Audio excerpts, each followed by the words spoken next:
साई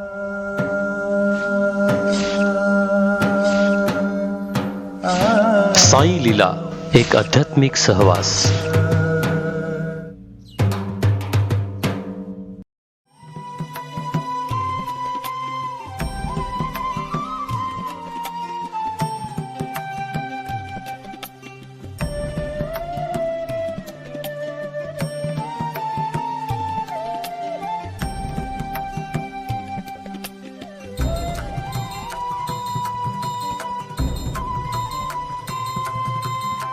वक्रतुंड महाकाय सूर्यकोटी समप्रभ निर्विघ्नं कुरु मे देवो सर्वकार्येषु सर्वदा. मृत्युंजयाय रुद्राय नीलकंठाय शंभवे अमृतेशाय शर्वाय महादेवाय ते नमः. वसुदेवसुतं देवं कंसचाणूरमर्दनं देवकी परमानन्दं कृष्णं वन्दे जगद्गुरु. गुरुर्ब्रह्मा गुरुर्विष्णु गुरुर्देवो जनेश्वरा गुरु साक्षात् जनार्दन स्वामी तस्मै श्री ओम जनार्दनाय नमः. तस्मै श्री ओम शांतिगिरिय नमो नमः. नमस्कार, मी पंडित विलास शास्त्री कुलकर्णी गुरुजी आज आपणास रक्षाबंधन या विषयामध्ये भेटावयास आलो आहे. जय बाबाजी. साई लीला टीव्ही चॅनलच्या माध्यमातून आपले सर्वांचे स्वागत. बघा, पुण्यपावन असा श्रावण महिना आणि श्रावण महिन्यामध्ये विशेष अशी शिवभक्तीची उत्सव व्रत वैकल्य आपण ह्या पर्व काळावर करत असतो आणि सगळीकडे सुंदर अशा ह्या वसुंधरेवर श्रावण लहरी बरसत आहे. हिरवळ सगळीकडे पसरलेली आहे, एक उत्साहपूर्ण वातावरण. आणि ह्या वातावरणामध्ये जसं म्हटलं जातं, मनुष्य हा उत्सवप्रिय प्राणी आहे. माणसाला उत्सव हे आवडत असतात आणि आज या पर्व काळावर आपण वेगवेगळे प्रकारचे जे उत्सव साजरे करतो त्यामध्ये विशेष महत्त्व असलेला हा रक्षाबंधनचा सण आपण साजरा करत आहोत. का करतो आपण रक्षाबंधनचा सण साजरा, याचं पौराणिक महत्त्व काय आहे, या संदर्भामध्ये आपण या ठिकाणी चर्चा करत आहोत. बघा, रक्षाबंधन, रक्षासूत्र हे संरक्षणासाठी, रक्षणासाठी बांधलं जाणारं बंधन. रक्षाबंधन रक्षणासाठी बांधलं जाणारं बंधन म्हणून रक्षाबंधन. कोणी कोणाची रक्षा करायची, तर खऱ्या अर्थाने हा सण भाऊ बहिणीचा सण म्हणून विशेष महत्त्व ह्या सणाला आहे की जी बहीण भावाला राखी बांधते त्या बहिणीचं कायम रक्षण करण्याचं वचन त्या भावाकडून त्या बहिणीला ह्या रक्षाबंधनच्या निमित्ताने हे दिलेलं आहे. म्हणून बघा, व्रत, पूजाविधी, अनुष्ठान, तप हे सगळं शिवभक्ती या श्रावण महिन्यामध्ये जो तो ज्याच्या त्याच्या परीने करत असतो. महादेवासाठी, महादेवाच्या सेवेसाठी विशेष असा महिना मानला गेलेला आहे श्रावण महिना. आणि ह्या श्रावण महिन्यामध्ये अनेक सण जे येतात त्यामध्ये रक्षाबंधन हा एक महत्त्वाचा सण या पर्व काळावर हा आलेला आहे. रक्षाबंधन साजरं करण्यामागे अनेक कारणं आहे, अनेक पौराणिक कथा आहे, ज्याच्यामध्ये सर्वश्रुत असलेली कथा आपल्याला माहीत आहे की भगवान श्रीकृष्ण आणि भगवान श्रीकृष्णाच्या आत्यांकडे एक बाळ जन्माला येतं आणि त्या बाळाचं नाव असतं शिशुपाल. शिशुपाल हे त्या बाळाचं नाव असतं. आणि त्या जन्माला जेव्हा ते बाळ आलं तेव्हा कुरूप आणि विचित्र असं ते बाळ होतं. आणि त्यावेळी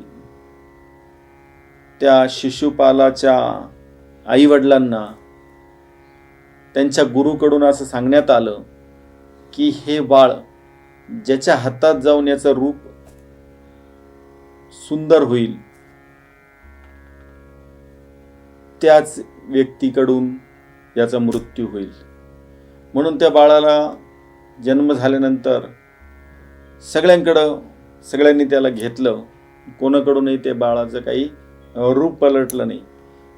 पण जेव्हा श्रीकृष्ण तिथं आत्यांना भेटण्यासाठी आला आणि आल्यानंतर त्याने त्या शिशुपालाला हातात घेतलं आणि शिशुपालाला हातात घेतल्यानंतर लगेच त्या शिशुपालाचं रूप हे सुंदर झालं.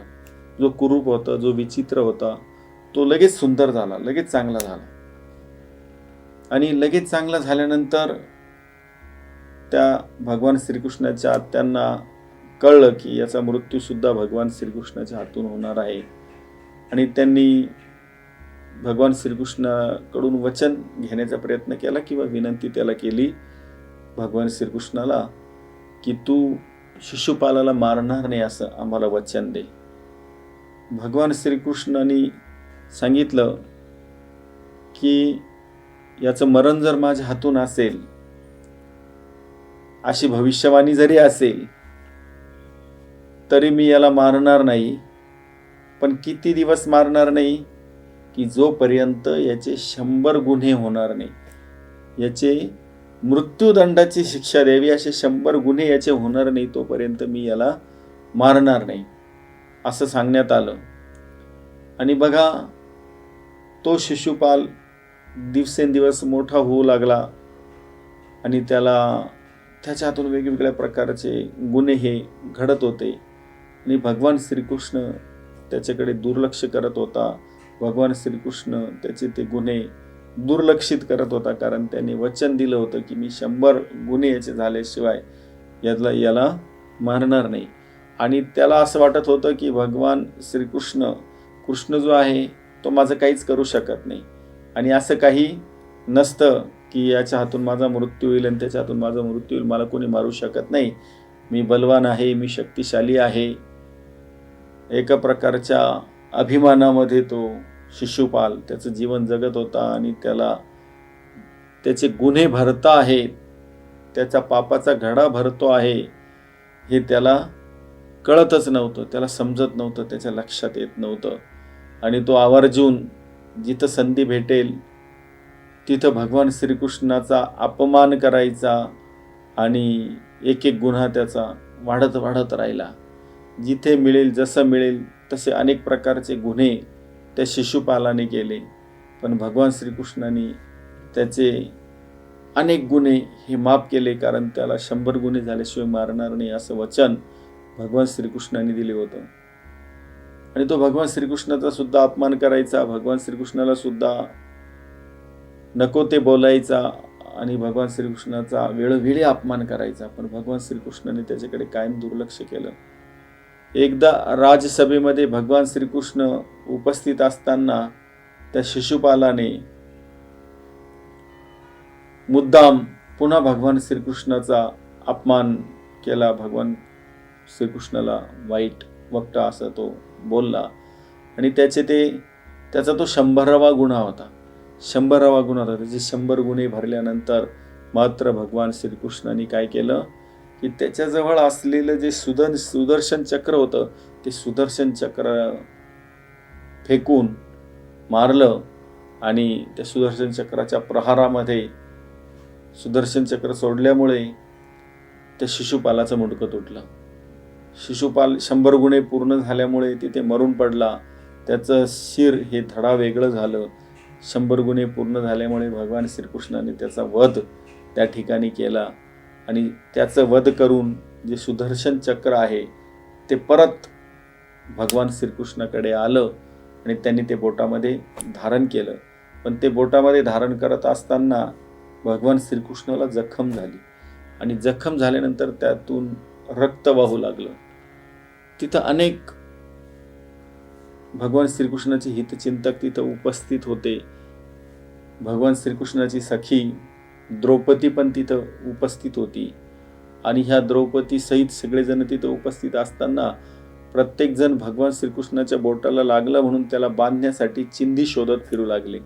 सगळीकडे चिंधी शोधत फिरू लागले. पण द्रौपदीने क्षणाचाही विलंब न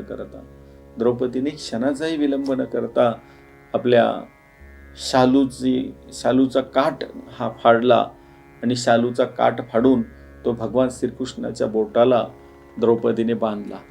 बघा, द्रौपदीने हा भगवान श्रीकृष्णाच्या बोटाला साडीचा काठ बांधला. त्याच वेळेस भगवान श्रीकृष्णाने तिला वचन दिलं, तिला सांगितलं की तू तुझ्या सुंदर अशा शालूचा काठ फाडून आणि जे वस्त्र मला पुरवलं, जे माझी जखम बांधली, मी योग्य त्यावेळी तुला ते परत करेन, असं भगवान श्रीकृष्णाने सांगितलं. आणि बघा, आपल्याला माहीतच आहे की पुढे कौरव आणि पांडव हे हस्तिनापूरमध्ये राहत असताना त्यांच्यामध्ये वेगवेगळ्या प्रकारचे वाद विवाद, काटशह, षडयंत्र आणि भांडणं हे होत होते. कौरवांनी काहीतरी षडयंत्र करावं, पांडवांनी आपल्या आपल्या परीने त्यातून मार्ग काढावा. असे पांडव हे जरी हस्तिनापूरच्या राजगादीचे खरे वारस असले तरी पण दुर्योधनाचा बाप जो धृतराष्ट्र तो हस्तिनापूरचा राजा असल्यामुळे माझा बाप राजा आहे तर मीच राजा झालो पाहिजे किंवा मीच राजा आहे ह्या आविर्भावामध्ये, मीच युवराज आहे ह्या आविर्भावामध्ये दुर्योधन हा वावरत असताना त्याला कुठंतरी पांडव हे नकोशे झाले होते. त्याला असं वाटत होतं की पांडवांनी वनवासात जावं, पांडवांनी त्यांच्या पद्धतीने माझे दूत म्हणून, सेवक म्हणून राहावं, पण पांडवांनी कुठंतरी आम्ही हस्तिनापूरचे उत्तराधिकारी आहोत, राजे आहोत असा दावा करू नये असं त्या दुर्योधनाला वाटत होतं. म्हणून मिळेल त्या ठिकाणी, मिळेल त्या प्रयत्नाने तो पांडवांचं खच्चीकरण कसं करता येईल असा प्रयत्न करत होता. ज्यामध्ये आपल्याला माहिती आहे लाक्षागृहासारखे षडयंत्र हे दुर्योधनाने केले की ज्यात पांडवांना कुंती सहित मारून टाकण्याचा, जाळून टाकण्याचा प्रयत्न त्याचा शकुनी मामाच्या सल्ल्याने होता. बघा, जसा लाक्षागृहाचा प्रयोग झाला तसाच एक प्रयोग झाला दूतक्रीडा. दूतक्रीडेमध्ये धृतराष्ट्राला सांगून आणि धर्मराजाला दूतक्रीडा खेळण्यासाठी ह्या दुर्योधन, दुःशासन वगैरे लोकांनी एक षडयंत्र शकुनी मामाच्या माध्यमातून, शकुनी मामाच्या मार्गदर्शनाखाली त्यांनी एक षडयंत्र केलं की त्या दूतक्रीडेसाठी ज्या कवड्या घेतल्या होत्या त्या कवड्या भीमाने मारलेल्या एका राक्षसाच्या अस्थिपासून बनवलेल्या होत्या आणि त्या भीम समोर असल्यामुळे त्या कंपायमान व्हायच्या आणि यांच्या पांडवांच्या विरुद्धच पडायच्या. दूतक्रीडा चालू झाली. दूतक्रीडा चालू झाल्यानंतर समोर भीष्म, द्रोणाचार्य, कृपाचार्य, राजा धृतराष्ट्र सगळेच रथी महारथी तिथं बसलेले होते आणि एक एक डाव चालू झाला. जोही डाव पडायचा तो पांडवांच्या विरुद्ध पडायचा. जी काही सर्व संपत्ती होती ती सगळी संपत्ती धर्मराजाने डावावर लावली आणि हारला. रथ हारला, घोडे हारला, हत्ती हारला, उंट हारला, सैन्य हारला, राज्य हारला. असं सर्वच तो धर्मराज युधिष्ठिर ह्या दूतक्रीडेमध्ये हारत चालला. आणि असं हरत असताना मग त्याने आपल्या एका भावाला ह्या डावावर लावायला सुरुवात केली. नकुल, सहदेव हे त्याने डावावर लावले आणि जो द्रुतकिडेमध्ये हरला. तो द्यूतकिडेमध्ये हरल्यानंतर त्याला दुर्योधनाचा दास किंवा गुलाम बनावं लागायचं. एका एका भावाला तो डावावर लावत होता आणि डाव हरत होता. जुगार हा असा आहे की त्यामध्ये जुगार खेळणाऱ्याला भानच राहत नाही की आपण कुठं थांबलं पाहिजे आणि आपण किती हरत चाललो आहे. आणि यामुळे हा धर्मराज युधिष्ठिर हा हरत हरत चालला होता. राज्य हरला, घोडे हरला, उंट हरला, हत्ती हरला, सैन्य हरला, नंतर आपल्या भावाला हरला, नकुल सहदेव हरले.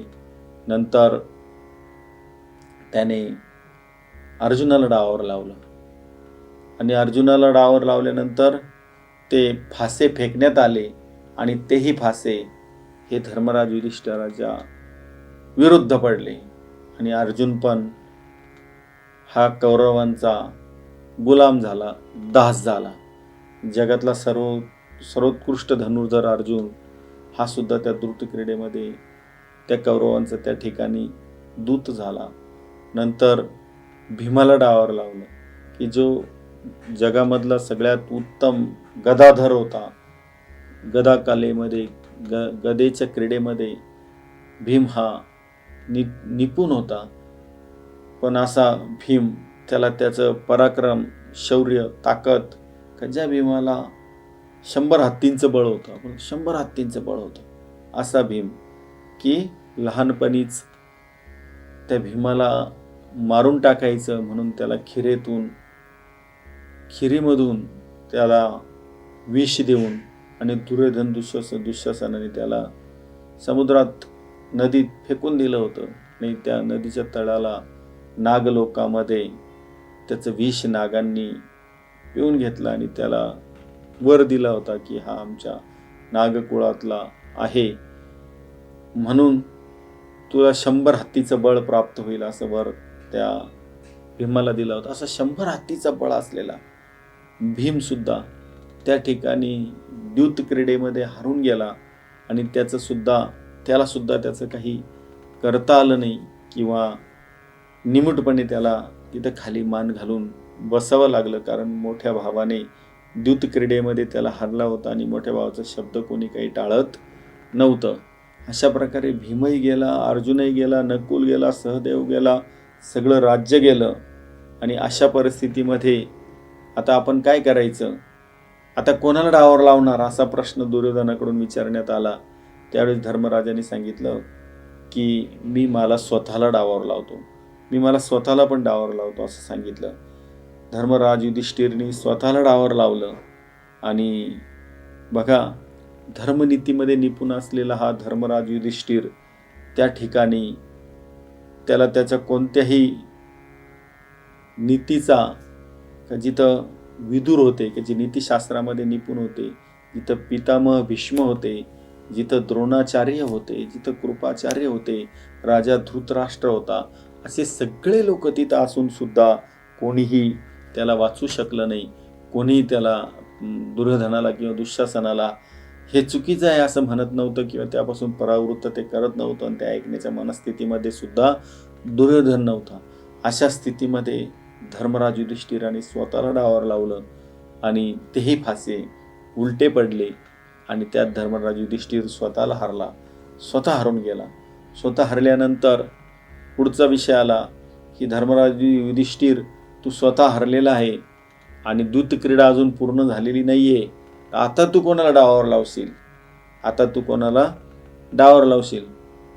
तेव्हा राजसभेमध्ये दुर्योधनाजवळ बसलेल्या एका कुत्सित व्यक्तीने सांगितलं की याच्याकडे अजून द्रौपदी पांचाली ही आहे, त्याची बायको आहे, तिला तर तो डावावर लावू शकतो. आणि धर्मराज युधिष्ठिराला सांगण्यात आलं की आता कोणाला डावावर लावशील, लाव तुझ्या बायकोला डावावर लाव, की पांडवांची जी पत्नी आहे पांचाली, द्रौपदी, तिला तू डावावर लाव असं सांगण्यात आलं. आणि त्या प्रसंगी धर्मराज युधिष्ठिराने द्रौपदीला डावावर लावला. बघा, दृष्ट दुर्योधन दुःशासनाने अनेक प्रकारे पांडवांना आणि द्रौपदीला हिणवलं. आणि जेव्हा द्रौपदीला डावावर लावण्यात आलं आणि दूत मधले फासे टाकण्यात आले, आणि बघा ह्याही वेळेस ते फासे उलटे पडले, आणि उलटे पडल्यानंतर या ठिकाणी पांडव हे द्रौपदीला हे पांचालीला हरले. पांचाली सुद्धा यांची हरली होती. आणि मग दुर्योधन दुःशासनाने त्यांच्या कुटील नीतीचा पुढचा डाव तिथं टाकला की आता द्रौपदी आमची झाली आहे. द्रौपदीचा अपमान करायचा, द्रौपदीचं लज्जाहरण करायचं, द्रौपदीचं वस्त्रहरण करायचं, असं त्यांनी ठरवलं. ही दासी आमची झाली आहे, आम्ही तिला द्यूत क्रीडेमध्ये जिंकला आहे, ही दासी झाली आहे, तर आम्ही हिचं भर सभेमध्ये काय करणार, वस्त्रहरण करणार, आणि कोणी काही बोलू शकत नाही. म्हणून तिथं बघा 5 पांडव बसले होते, नकुल, सहदेव, अर्जुन, भीम, धर्मराज, युधिष्ठिर, हे 5 पांडव त्या पांचालीचे, त्या द्रौपदीचे पती होते. त्या ठिकाणी पितामह भीष्म, गुरु द्रोणाचार्य, कृपाचार्य, राजा धृतराष्ट्र सगळे तिथे हजर होते. आणि द्रौपदीचं वस्त्रहरण होत होतं, पण कोणी काही बोललं नाही. अशा वेळेस द्रौपदीने आपली लज्जा रक्षण व्हावी म्हणून भगवान श्रीकृष्णाचा धावा हा केला. आणि भगवान श्रीकृष्णाचा धावा तिने सुरू केला. केशवा माधवा धाव, माझ्या अब्रूचं रक्षण कर, मी तुला अनन्य भावाने शरण आले आहे, असं म्हणून ती वारंवार भगवान श्रीकृष्णाचा धावा करू लागली. आणि जेव्हा ती भगवान श्रीकृष्णाचा धावा करू लागली तेव्हा भगवान श्रीकृष्ण तिथं अदृश्य स्वरूपात प्रकट झाले आणि त्या द्रौपदीला वस्त्र पुरवायला सुरुवात त्यांनी केली. बघा, जेवढे वस्त्र हा दुःशासन ओढत होता तेवढेच वस्त्र द्रौपदीच्या अंगावर पुन्हा आपोआप येत होते. आणि म्हणून वस्त्र ओढून ओढून एक मोठा वस्त्राचा ढिगार तिथं तयार झाला, मोठा ढीग तिथं तयार झाला. पण द्रौपदीचं वस्त्रहरण झालं नाही. द्रौपदीच्या अंगावरचे वस्त्र तो ओढू शकला नाही, वस्त्रहरण करू शकला नाही, कारण भगवान श्रीकृष्णाने त्या ठिकाणी द्रौपदीला वस्त्र पुरवले होते. कारण काय, का ज्यावेळी शिशुपालाचा वध झाला, शिशुपालाच्या वधासाठी भगवान श्रीकृष्णाने सुदर्शन चक्र सोडलं आणि वध करून परतलेलं ते सुदर्शन चक्र जेव्हा परत भगवान श्रीकृष्णाच्या बोटात आलं त्यावेळेस भगवान श्रीकृष्णाच्या बोटाला जखम झाली आणि त्या जखमीला अंगावरचं शालू फाडून द्रौपदीने ते वस्त्र बांधलं होतं. म्हणून त्या ठिकाणी द्रौपदीला इतके वस्त्र हे भगवान श्रीकृष्णाने हे पुरवले. म्हणून बघा की भाऊ बहिणीचा हा सण, श्रीकृष्णाने द्रौपदीला जसे वस्त्र पुरवले तसे प्रत्येक बहिणीला, प्रत्येक भावाने तिचं रक्षण करावं, तिच्या आबरूचं रक्षण करावं, तिच्या मान सन्मानाचं रक्षण करावं, तिच्या हिताचं रक्षण करावं. म्हणून हा आपण सण रक्षाबंधन हा साजरा करत असतो. रक्षाबंधन साजरा करत असताना अजूनही काही आध्यात्मिक रहस्य असलेल्या कथा ह्या रक्षाबंधनच्या आहेत.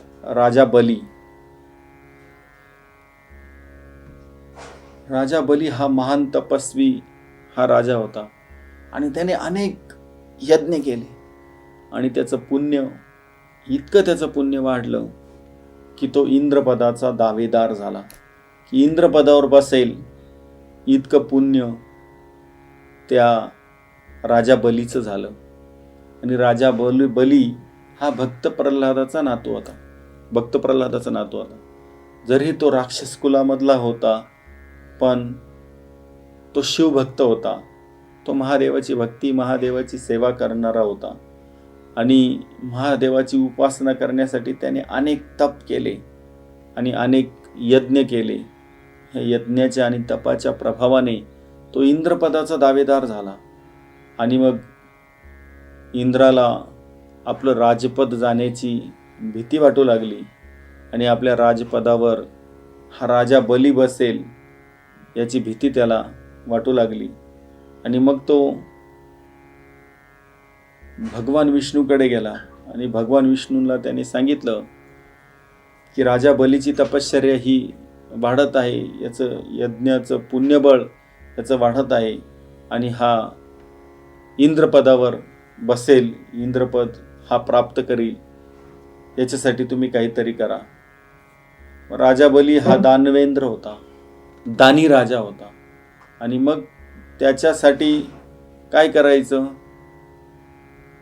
तर भगवान विष्णूने वामन रूप धारण केलं आणि वामन रूप धारण करून एक भिक्षुक म्हणून तो राजा बलीच्या तिथे गेला.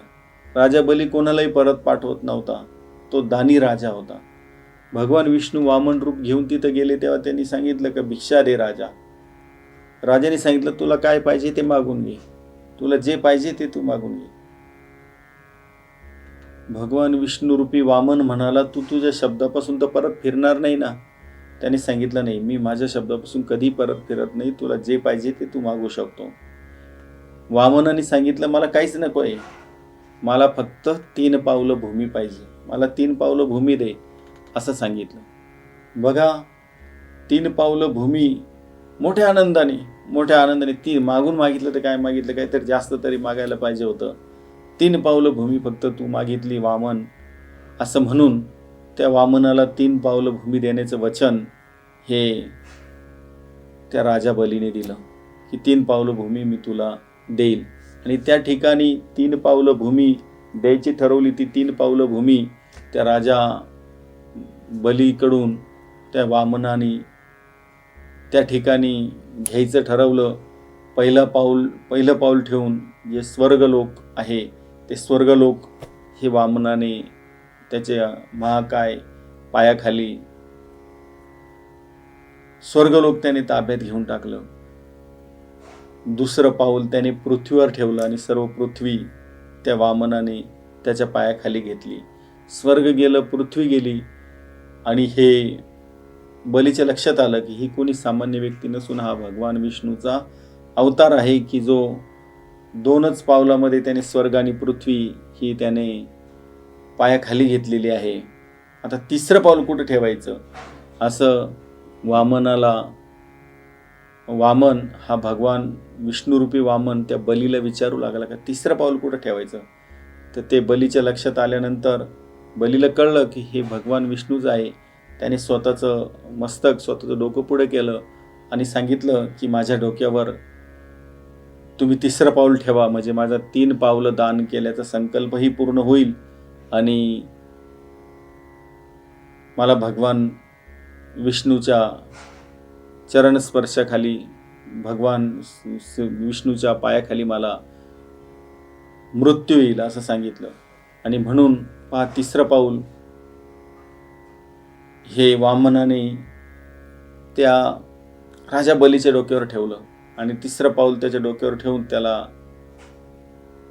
नरक लोकामध्ये त्याने नेऊन घातलं. आणि तिथं नेऊन घातल्यानंतर त्यांनी सांगितलं की भगवंता तुमच्या इच्छेखातर मी तुम्हाला 3 पावलं भूमी दान दिली, तुमच्या पायाखाली मी आलो, माझं डोकं मी तुमच्या पायाखाली दिलं आणि तुम्ही मला ह्या लोकामध्ये आणून घातलं आहे, पण माझी एक इच्छा आहे. भगवान विष्णू सांगितलं मी प्रसन्न आहे, तुझी काही पण इच्छा असेल तरी तू मला सांगू शकतो. त्यावेळी त्या बलीने सांगितलं माझी इच्छा आहे की कायम तुम्ही माझ्या नजरेसमोर असावं, कायम तुम्ही माझ्या जवळ असावं अशी माझी इच्छा आहे. आणि मग त्या ठिकाणी भगवान विष्णूंनी द्वारपाल म्हणून ती सेवा त्या ठिकाणी निवडली आणि त्या राजा बलीचे ते द्वारपाल म्हणून भगवान विष्णू राहिले. इकडे लक्ष्मी माता बेचैन झाल्या की भगवान विष्णू बऱ्याच दिवसापासून वैकुंठात नाही आहे आणि भगवान विष्णू राजा बलीमुळे द्वारपाल म्हणून त्याचे इथं ते काम करत आहे आता भगवान विष्णूला परत कसं आणायचं. त्यावेळेस ती भगवान महादेवांकडे गेली आणि महादेवांना लक्ष्मीने सांगितलं, इति वृत्तांत सांगितला की इंद्राच्या सांगण्यावरून बलीला राजपद, स्वर्गपद, इंद्रपद मिळू नये, बलीचं पुण्यबळ वाढतं आहे म्हणून बलीला इंद्रपद मिळू नये, म्हणून भगवान विष्णू वामन रूप घेऊन हे तिथं गेले आणि गेल्यानंतर त्यांनी बलीच्या डोक्यावर तसं स्वर्ग पृथ्वी हे 2 पावलात त्यांनी हे केलं, 2 पावलं ठेवून ते त्यांच्या ताब्यात घेऊन टाकले. त्याप्रमाणे 3रं पाऊल बलीच्या डोक्यावर ठेवून बलीने 3रं पाऊल ठेवण्यासाठी स्वतःचं डोकं पुढं केलं आणि 3रं पाऊल डोक्यावर ते भगवान विष्णूने ठेवलं आणि भगवान विष्णू त्याच्यावर प्रसन्न झाले आणि त्याला वर मागायला सांगितलं आणि त्या वरामध्ये त्या बलीने भगवान विष्णूने कायम माझ्या समोर राहावं असा वर मागितलेला आहे. आता भगवान विष्णू आम्हाला परत कसे मिळतील, वैकुंठात कसे येतील, यावर काहीतरी आपण मार्ग द्यावा असं महादेवांना लक्ष्मी म्हणते. आणि मग लक्ष्मीला महादेवांनी सांगितलं की तू भगवान विष्णूकडे जाय, राजा बली आणि इतर त्याच्या याच्यापासून तुझं संरक्षण करण्यासाठी तुला वासुकी नावाचा नाग मी तुझ्या सोबत देत आहे तुझ्या रक्षणासाठी. तो वासुकी नावाचा नाग माता लक्ष्मीच्या रक्षणासाठी त्या नागलोकामध्ये एक नागकन्येचं रूप घेऊन लक्ष्मी माता तिथं पोचलेली आहे. आणि तिथं पोचल्यानंतर तिने राजा बलीला भाऊ मानलं आणि राजा बलीला भाऊ मानून जो वासुकी नाग होता त्याचं एका दोरीमध्ये रूपांतर झालं आणि त्या वासुकी नागाच्या दोरीमध्ये लक्ष्मीने बलीच्या हातामध्ये तो धागा, ते सूत्रवेष्टन केलं आणि हातामध्ये ती राखी ही राजा बलीच्या हातामध्ये लक्ष्मीने बांधली. येन बलिराजो दानवेंद्रो महाबलो तेनंत्वां प्रतिबंधयामि रक्ष रक्ष चलमाज. येन बद्धो बलिराजा दानवेंद्रो महाबलो तेनंत्वां प्रतिबंधयामि रक्ष रक्ष चलमाज. त्या बलिराजाच्या हातामध्ये तो धागा बांधून त्याला भाऊ केलं आणि तो प्रसन्न झाला. आणि त्या बलिराजाने लक्ष्मीला विचारलं की तुला भाऊ म्हणून मी काय देऊ, तू सांग. त्यावेळेस लक्ष्मीने सांगितलं की माझे पती हे भगवान विष्णू इथं द्वारपाल म्हणून राहिले आहे, तुला जो त्यांनी वर दिला, आशीर्वाद दिला का कायम डोळ्यासमोर तुम्ही राहिले पाहिजे, म्हणून त्या वराच्या खातीर, त्या आशीर्वादाच्या खातीर भगवान विष्णू इथं राहत आहे. तर तू काय कर, त्यांना परत मोकळं करून दे, हीच मला भाऊ म्हणून तुझ्याकडून दक्षिणा पाहिजे आहे. आणि पहा, मग राजा बलीने तिथून भगवान विष्णूला मुक्त केलं. अशा प्रकारे लक्ष्मीने बलीच्या हातात धागा बांधून आणि त्या राजा बलीला भाऊ मानून आणि त्याच्या हातामध्ये राखी बांधून आणि मग अशा प्रकारे ती भगवान विष्णूला तिथून वैकुंठात घेऊन आली. अशा प्रकारे ही दुसरी कथा जी आहे ती लक्ष्मी आणि राजा बलीची रक्षाबंधनची ही कथा आहे. आणि बघा, त्याही पुढे जाऊन देवदानव युद्ध झालं आणि देवदानव युद्धामध्ये दानवांच्या शक्तीपुढे, दानवांच्या ताकदीपुढे देवांचा पराजय व्हायला लागला. देव हरायला लागले. देवांचा पराजय होत आहे हे पाहून त्या ठिकाणी बघा, हे सगळे देव, इंद्र सगळे एकत्र आले आणि ते सगळे एकत्र येऊन ते देवांचा गुरु बृहस्पतीकडे गेले आणि बृहस्पतीला ते म्हणू लागले की आता देवांचा पराभव होत आहे, दानव युद्धामध्ये देवांचा पराजय ह्या ठिकाणी होत आहे. तर देवांचा पराजय झाल्यानंतर राक्षस हे जप तप अनुष्ठान व्रत यज्ञ हे चालू देणार नाही आणि त्या राक्षसांपासून रक्षण करण्यासाठी देवांना काहीतरी उपाय गरजेचा आहे. त्यावेळी बृहस्पतींच्या पत्नीने एक धागा घेतला आणि सांगितलं की हा धागा पुण्यवाचन पूजनपूर्वक सिद्ध करून रक्षाबंधनच्या दिवशी, या नारळी पौर्णिमेच्या दिवशी, या श्रावण पौर्णिमेच्या दिवशी हा देवांनी हातात बांधावा आणि त्या हातात असलेला धागा हा सगळ्या देवांचं रक्षण करेल. म्हणून पहा, पूजनपूर्वक, पुण्यवाचनपूर्वक पूजन करून तो धागा त्या ठिकाणी देवांचा राजा इंद्र यांनी आणि सगळ्या देवांनी तो धागा हातामध्ये बांधला. सगळ्यांच्या हातामध्ये तो धागा बांधला आणि पूजनपूर्वक बांधलेल्या धाग्यामुळे सगळ्या देवांचं रक्षण झालं. बघा, आपण पाहतो रक्षाबंधनला भावाला बहीण तर राखी बांधतेच बांधते, त्याचबरोबर गुरूंकडून, ब्राह्मणांकडून राखी बांधण्याची पण पद्धत आपल्याकडे प्रचलित आहे. सगळेच लोक रक्षाबंधन हे करून घेतात. पूर्वी घरोघर ह्या रक्षाबंधनना गुरूंकडून ही राखी ही बांधून घेतली जात असत आणि ती राखी बांधताना आपल्या रक्षणासाठी ते अभिमंत्रित करून पुण्यवाचन पूजन पूर्वक ती सिद्ध केलेली राखी ही प्रत्येकाच्या हातामध्ये त्या ठिकाणी बांधली जात असत. गुरुकडून, आपल्या गुरूंकडून, जर आपण गुरु केलेले असतील तर गुरूंकडून आपण ती राखी बांधून घेतली पाहिजे किंवा ब्राह्मणांकडून ती राखी आपण आपल्या हातामध्ये बांधून घेतली पाहिजे. ती राखी बांधण्यापूर्वी पुण्यवाचन पूजनपूर्वक ती राखी सिद्ध करावी आणि मग ती राखी हातामध्ये बांधावी असं सांगितलेलं आहे.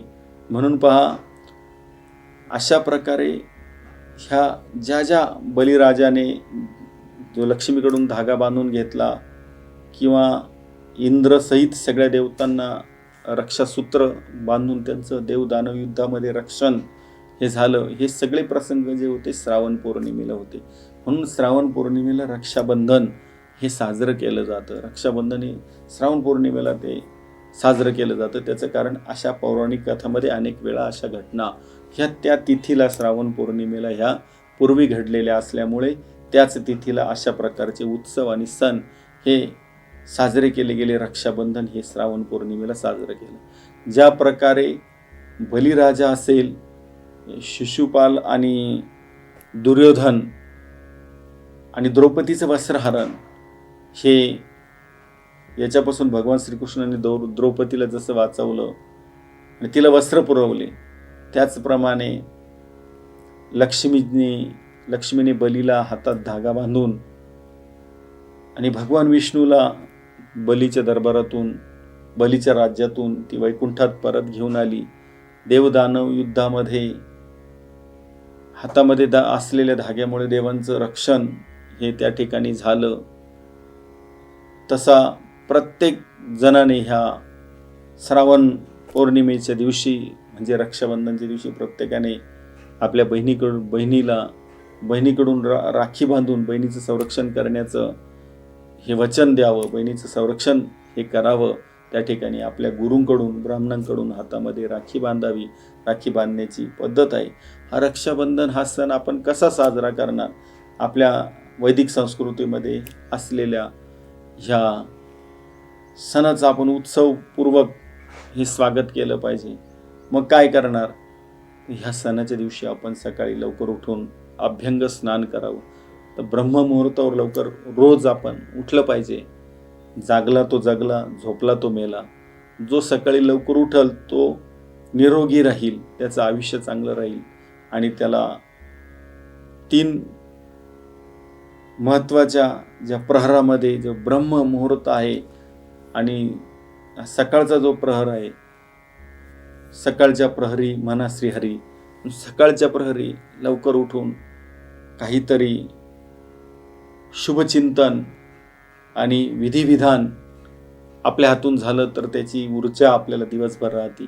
म्हणून ह्या रक्षाबंधनच्या दिवशी आपण सकाळी लवकर उठून स्नान करून आणि सुचिरभूत पवित्र असे वस्त्र परिधान करून, सुचिरभूत आणि पवित्र असे वस्त्र आपण परिधान करावे.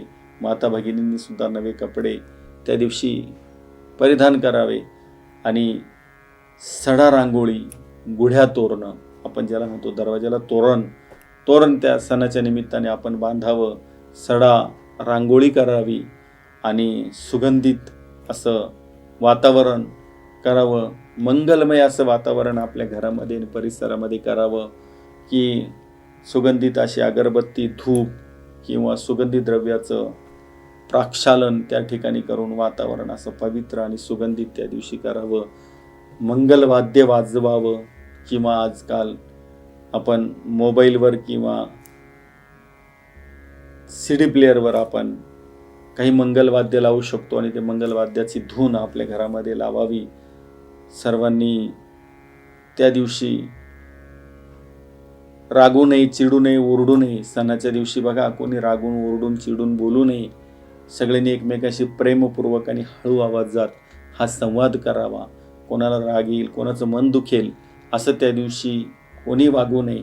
आणि अशा प्रकारे आपण पवित्र अशा त्या वातावरणामध्ये स्नान करून देवपूजा करावी. घरातल्या देवांची देवपूजा, नित्यनियम विधी ही आपण करावी. आणि नित्यनियम विधी, आरती, पूजा करून देवांना नैवेद्य हा आपण दाखवावा. देवांना नैवेद्य हा गोड नैवेद्य आपण सणाच्या दिवशी केला पाहिजे. प्रत्येक सणाला आपण काही ना काही गोड नैवेद्य हा घरी केला पाहिजे. नाहीतर आजकाल काय झालं की बाहेरून स्वीट्सच्या दुकानातून आपण काहीतरी स्वीट्स घेऊन येतो आणि त्याचा नैवेद्य देवाला दाखवतो. पण खऱ्या अर्थाने स्वीट्सच्या दुकानातलं नैवेद्य आणण्याऐवजी आपण घरातच आपल्या काहीतरी गोड बनवून सुचिरभूत आणि पवित्र असा नैवेद्य देवाला दाखवावा. नैवेद्य दाखवून देवाची आरती करावी. आपल्या गुराढोरांना राख्या ह्या बांधाव्या.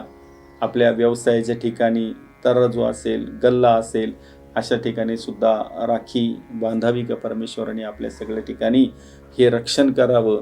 हे वासुकी नागाच्या स्वरूपात असलेले रक्षासूत्र जे भगवान शिवाने लक्ष्मीबद्दल बरोबर रक्षणासाठी तिचे दिलं होतं, तेच वासुकी स्वरूपात असलेले रक्षासूत्र, हे रक्षाबंधन आपलं प्रत्येक ठिकाणी त्याने रक्षण करावं. म्हणून ते रक्षासूत्र आपण आपल्या व्यवसायाच्या कामाच्या प्रत्येक ठिकाणी राखी बांधावी. आजकाल बाजारामध्ये अनेक प्रकारच्या राख्या ह्या आलेल्या आहे, पण आपण ज्याला देवराखी म्हणतो तिला विशेष महत्त्व आहे की ती पूजनपूर्वक सिद्ध करून आणि ती देवराखी आपणही बांधावी आणि आपल्या सर्वांना ती देवराखी ही बांधून आणि हे रक्षाबंधनचं पर्वकाळ आपण साजरा करावा. ज्याप्रमाणे आपण रक्षाबंधन करतो त्याचप्रमाणे नारळी पौर्णिमा, त्या दिवशी श्रावण पौर्णिमा ही नारळी पौर्णिमा पण आहे. नारळी पौर्णिमा साजरी केली जाते.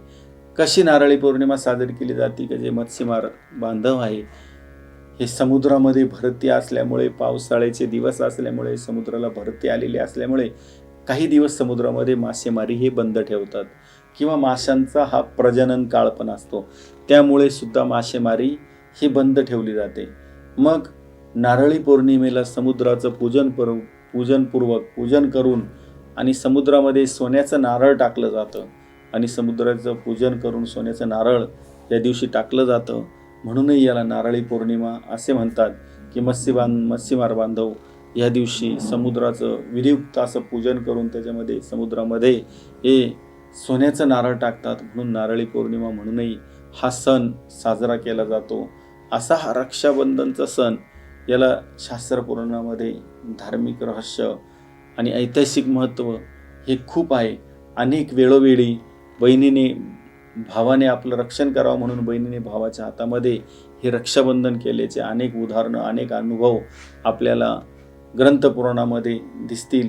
अशा प्रकारचं हे रक्षाबंधन आपल्याला साजरं करून रक्षाबंधनचा सण आपल्याला हा करायचा आहे. वैदिक संस्कृतीमध्ये प्रत्येक सण जो दिलेला आहे त्याच्यामागे काहीतरी विशेष असं आध्यात्मिक रहस्य आणि आध्यात्मिक महत्त्व आहे.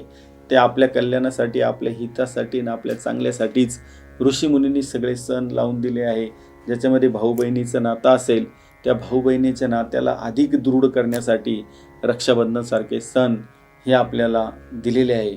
असे सर्वच सण आपल्या संस्कृतीमध्ये आपल्या कल्याणासाठी हे ऋषीमुनींनी दिलेले आहे. त्याला काहीतरी आध्यात्मिक महत्त्व, आध्यात्मिक कथा आणि आध्यात्मिक रहस्य त्या प्रत्येक सणामागे असतं.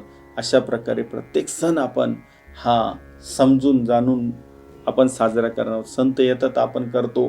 दिवसेंदिवस यांत्रिकीकरण इतकं वाढलं की आपल्याला कधी सण हे तर पहिली गोष्ट कळत नाही आणि सण आला तर तो कसा करावा हे पण कळत नाही.